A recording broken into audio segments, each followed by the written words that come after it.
Hello, it's Jonathan at the Piano Lesson. Today I'm going to talk about minor scales and try to clear up the mess of misunderstandings that people have about these scales and how and why they're used and why you need to know them and how they're constructed. And also I wanted to apply them to a particular case, a particular piece of music that was actually just in federal court uh, regarding a copyright claim. So that might be fun. So stay tuned and you'll learn about that. But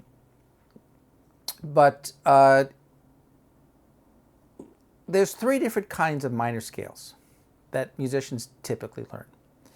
And they're used for different purposes. There's the natural minor scale, there's the harmonic minor scale, and there's the melodic minor scale. And as the names might imply, the melodic minor scale is used for purposes of making melodies. And the harmonic minor scale, given the language of harmony, is used for purposes of justifying the underlying harmony, particularly the dominant chord, the 5 chord. But it's not really used melodically. Not that you couldn't, but it's usually not used in Western music because the sound is Eastern, kind of Eastern, and we'll get to that. And then there's the natural minor scale. And the word natural in this context simply means that there are no artificialities. There's nothing artificial. There's nothing that's been, there are no accidentals. There's nothing that's been changed in it. Very often when we use the word natural, we mean not sharp or flat. So you have F sharp and then, or G flat, and then you have F natural, right?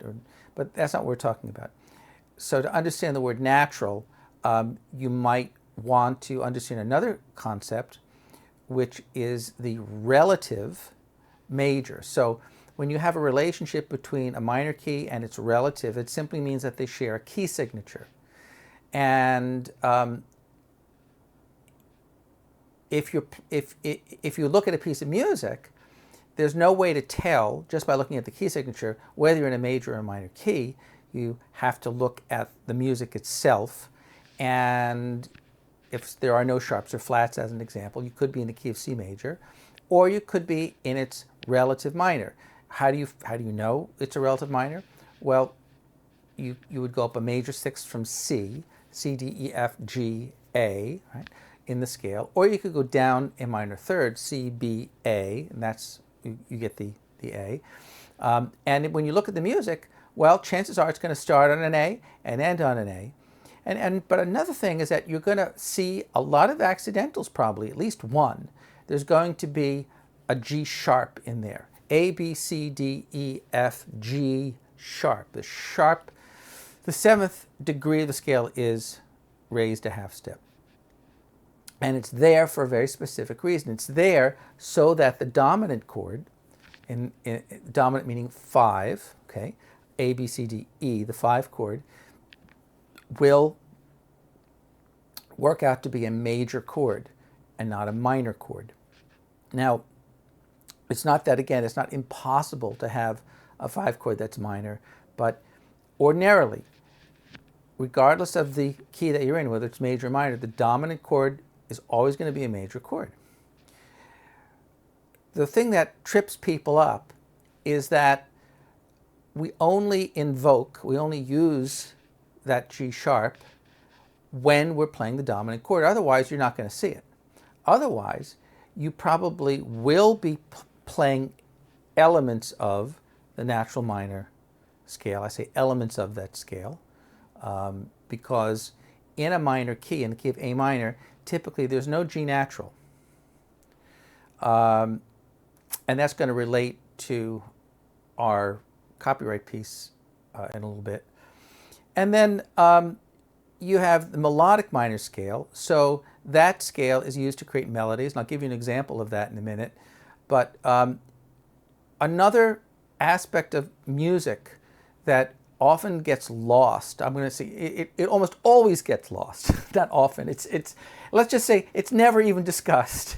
Okay, is that scales function differently when they're ascending, going up, and descending, going down. So they sound completely different. And the melodic minor scale it is different ascending and descending. And there's a very practical reason for that, and I'll get into that in a minute. And it's not just a crazy arbitrary rule. It actually makes sense musically. So that's something that kind of confuses people. And all three of those scales share their lower tetrachord with one another. So if you want to learn the three minor scales, the first four notes of the scales are identical. They never change. And the upper tetrachord meaning a group of four notes bound by a perfect fourth. Those are two disjunct tetrachords, meaning that they don't touch. Okay, they don't have overlapping notes. Two of those four notes are constants, so those never change either. So all you got to do is learn the upper tetrachord, and particularly learn the two notes that change in the upper tetrachord, and you're good to go, as the kids say. You're golden, okay? So rather than learning these 8-note patterns mindlessly by rote, okay, I'm going to discuss those, and here we go, as Jackie Gleason used to say. So I'll do that in treble clef, no sharps or flats. So we have two leisure lines below A, B, C, D. That's your first tetrachord, okay? That is the same regardless of the scale that you're playing. A, B, C, D, E, F, G, A. Those are all steps. Remember, every scale that you're ever going to see in your life are going to be steps, okay? That's it, right? In the alphabetical order, E, F, G, and then A again. So line, space, line, space, line, space, line, space. That's a scale, okay? And together, 4 plus 4 is 8, so those are 8 notes. The lower tetrachord is a minor tetrachord. Why is it minor? Because the half step is between the second and third note of the scale. And then you have the upper tetrachord, right? And the half step there is between 1 and 2 in this instance. And that is called Phrygian, Phrygian, right? That's the Phrygian tetrachord. That is, together, that is the natural minor. That's the natural minor scale. Again, natural, meaning that there are no sharps or flats. It shares a key signature with its relative major, which in this case is C. Right? So that's why it's called natural. It's the opposite of artificial. Right? It's the opposite. An artificiality would be an accidental. And that's just a general term. All right. So that's your lower tetrachord. Now, if you want to change that in some way, and you want to make a harmonic minor scale, E, F, G sharp, A, right? That is E, F, G sharp, A. That is harmonic. Why is it harmonic? Because now you have two half steps between the first and second and between the third and fourth. And the middle interval we don't often talk about, but it's a second. These are all seconds, okay? These or steps. So A, B, B, C, those are all steps, right? E to F is a half step. G sharp to A is a half step. Half step, whole step, whole step, whole step is two half steps. This F up to G sharp is an augmented It's an augmented second. This is a minor. That's a minor second. And for here, this is like a major. It's a major second. So there's different kinds of seconds. Yeah, that's a minor second, major second, augmented second. So the harmonic minor scale is, and as you can hear, it's not typically a sound that we associate with Western music. It's more Middle Eastern. And why we don't use it melodically. But that G sharp is important because if you want to make a dominant chord, E, G sharp, B, right? If you want to make that chord E, G sharp, and make one more note, B, right? There's your B down there. Not, right? Now, it's not that you can't do that, all right? But that is not music post 1600. I'm going to just kind of give you my quick and dirty music history lessons. So, gross generalizations, but kind of 1600 is the dividing point. 1600, Baroque music, Bach, right? Bach kind of set the foundation for all the rules of music. And then pre-Bach, right? So what was that? Well, Renaissance music, Gregorian chants. I mean, there's various kinds of folk music, modal music. Music that perseverates, that remains within one tonal center, as opposed to music that modulates, right, that changes key. And if you listen to Bach's music, it's constantly modulating from one key to another, and very often by fourths and fifths. That is the most important innovation in music, because prior to Bach, in general, when one played a piece of music, you were kind of stuck in one key unless you wanted to rebuild your instrument in the middle of a concert. And so there was a compromise that was made called temperament, and there were various types of temperament. Bach used, one of the methodologies was well temperament. We say it in English well, it's a German word, but there are many methodologies of temperament. Currently we use equal temperament, where you have equidistant half steps, the octave divided into 12 parts. And there are musical compromises that are made, but there was just temperament, there was mean temperament, there were a variety of temperaments. That is not really my field. That is the main difference. That is why, for instance, in the key of A minor, you darn well better have a G sharp and not a G natural, because there's no way to modulate, really, and there's that leading tone, the seventh note in the scale, there's no way to really modulate or change keys unless you have that, that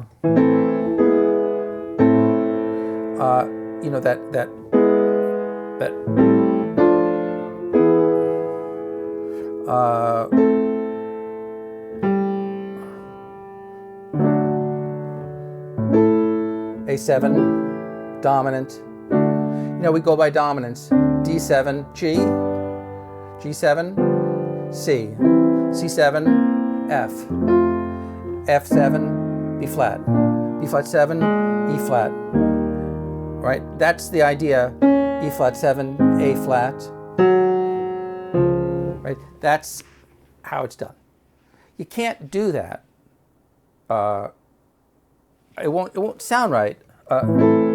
It just won't sound right. If I do this, that's A minor 7. I need right? That note is C sharp. It's A minor, A, C, E. I need the C sharp. That C sharp belongs to the key of D. Could be D major, or it could be D minor. Either one doesn't really matter, but that's how you get there. Now, that pattern is called a cadence. Those are primary chords. There are other cadences. that you could use. And yes, it is possible to play in modes and all of that. There's also this kind of thing: A minor, G minor, F, kind of floating above, and possibly going to G sharp. I'm going to just call that Spanish because, hey, that's kind of what it sounds like to me. But A minor, step down to G, not G sharp, F, E.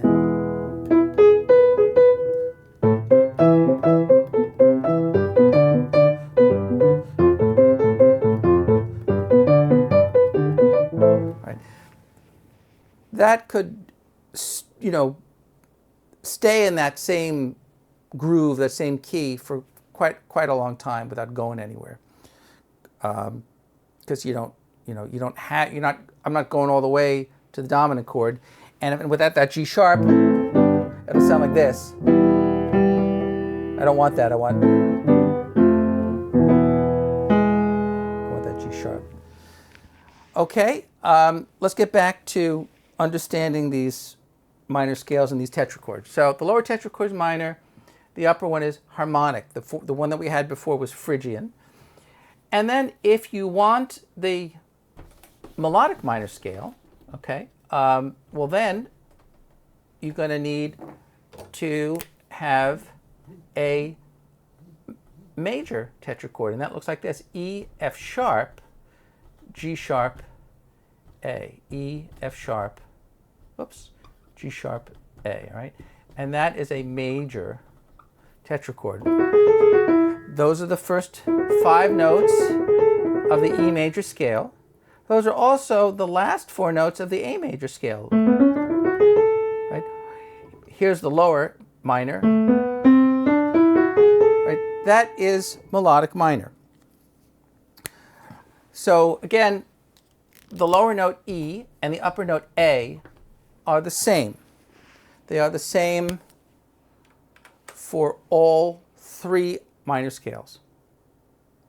So again, you really only have to learn, 2 notes, how to change those 2 notes in the upper tetrachord.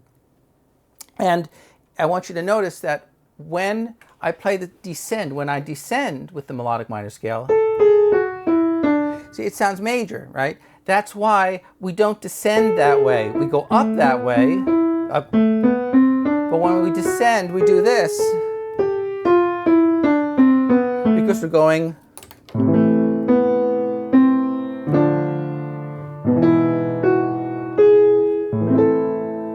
and then we're going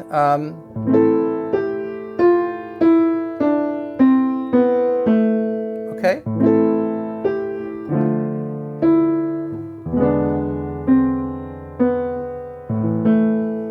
Right. I threw a G sharp in there at the very end so I could have the dominant chord, the E7, right? But on the way down, I need a G natural.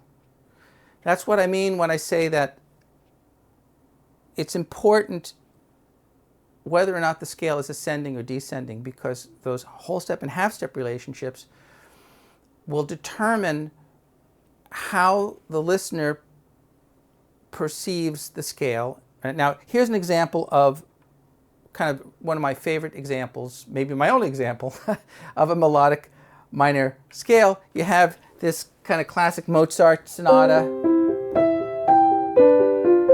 I don't really play this, I'm just kind of sketching it out by ear. So that's in C, F. What? Was it C? And then G, C. Now listen, D minor. That was D melodic minor. And it goes to the relative major, F.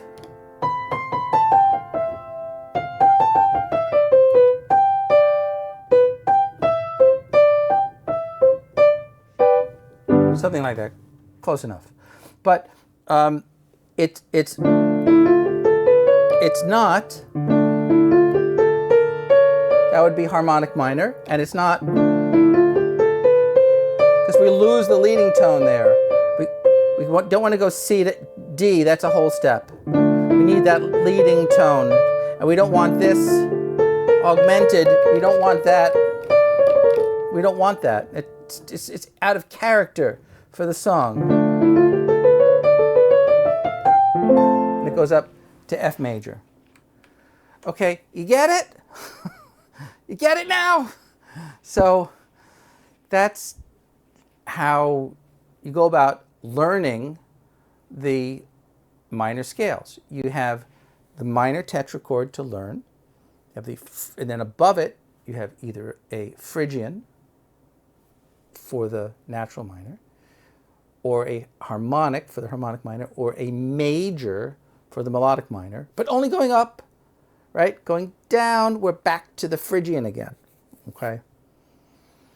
And you should practice these as tetrachords, and do not, I am warning you, do not use the thumb crossing under the, don't do the stuff that you see in the books with the thumb cross, you know, it's, why? Because it's an added layer of, sorry about that, it's an added layer of complexity, and it muddies the waters, you know, and when you're learning something, my mother used to say, do one thing at a time. So, you know, do one thing at a time. Learn what a tetrachord is. And you can play all these tetrachords without thumbs, just groupings of 4 notes, just even with one hand, even with just one hand.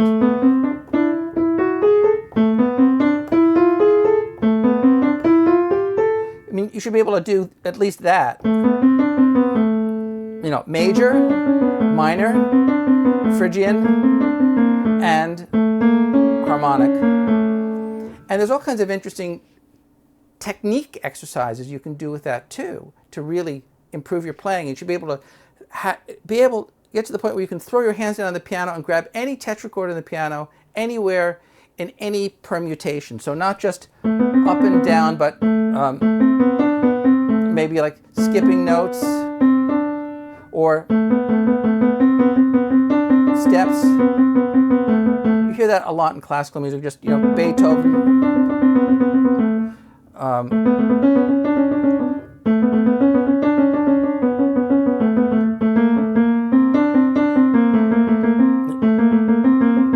Between each note.